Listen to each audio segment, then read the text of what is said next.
Viral di media sosial sebuah rekaman yang memperlihatkan seekor kuda penarik delman jatuh terkapar di Kedaton, Kabupaten Tangerang dekat gerbang tol Cikupa, Sabtu, tanggal 12 Juni tahun 2021.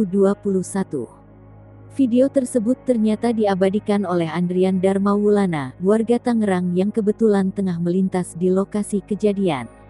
Andrian mengatakan, peristiwa itu terjadi pada Sabtu, tanggal 12 Juni tahun 2021, siang, sekitar pukul 12 waktu Indonesia Barat. Saat kejadian itu, kata dia, cuaca sedang panas terik. Andrian menduga kuda tersebut kelelahan.